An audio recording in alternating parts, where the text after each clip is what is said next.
Alain, propos sur la religion. La Vierge Mère. En ces jours cléments du mois d'août, on voit partout des mères portant des tout-petits à peine nés. Chacun admire ces mouvements de piété parfaite, cette paix, cette espérance, cet enveloppement, cette précaution, surtout ce retour de l'enfant vers sa propre vie, parfaite amitié et adhérence, qui n'a point lassé les peintres. À bon droit, les prêtres célèbrent la Vierge Mère en ces temps du plein été. Mais y penseront-ils seulement? Et qui donc y pensera? Le vrai culte se voit dans la foule, sans une seule faute. L'impatient se range de lui-même. La mère passe la première partout, comme une reine. Ce bonheur sans parole, et par la seule vue, range les passions et les fait sourire. Que l'athlète ait été adoré, au-dessus des aveugles forces, c'est un beau moment. Mais l'humanité montre de la suite et une parfaite philosophie, comme les mythes le font voir. Le juste en croit et Dieu déjà dans le Gorgias de Platon. Cette idée étonne. Socrate n'en peut trouver de preuve que dans sa propre volonté. Voyez pourtant comment une idée peut faire son chemin. Mais la commune méditation ne pouvait s'arrêter là, et la froide doctrine de l'homme dut plier devant l'intercession de la Vierge Mère. Cette simple image de la mère et de l'enfant vainquit les docteurs. L'enfant Jésus régna par le bonheur, comme règne l'été. Tel est l'ordre des idées. Nos aigres doctrinaires n'y changeront rien.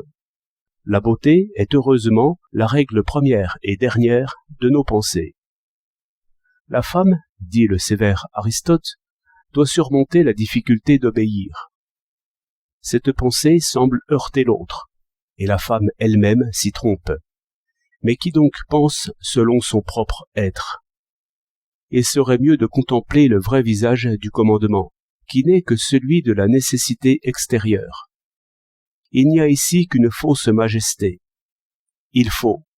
C'est le mot du roi, et c'est le mot de l'homme. Mais c'est comme s'il disait « je ne puis ». Entendez cet aveu toujours dans les orgueilleuses déclamations du chef. Or, pour savoir ce qui est de nécessité, il n'y a qu'à observer, compter et mesurer sans aucun respect.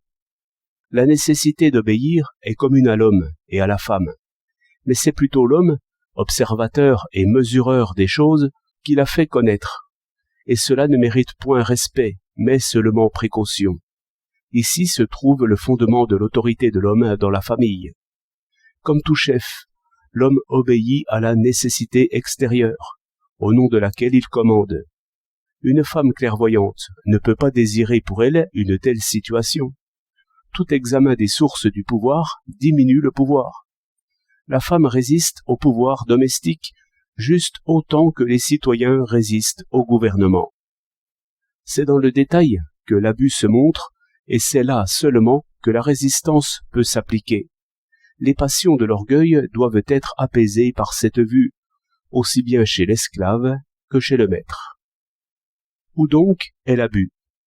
En ceci que les passions commandent plus qu'il ne faudrait. Et où donc le remède, sinon en cette humanité persuasive par sa seule présence? Et cette opinion de présence ferait assez si la folle ambition de la femme n'empruntait les pensées de l'homme, afin de participer aussi à ce pouvoir du chef, qui n'est qu'esclavage. La femme est mégère en ce rôle, car la mesure, du moins, sauve le chef. Mais les furies, comme l'art ancien l'avait senti, sont bien nos punitions. Que de furies au temps des massacres! Ce laid visage nous avertit assez, mais le lait avertit mal, parce qu'il irrite. Adorons maintenant le vrai et beau visage des mères. Guérissons-nous de grimaces. Imitons cette paix. La justice suivra. 20 août 1923.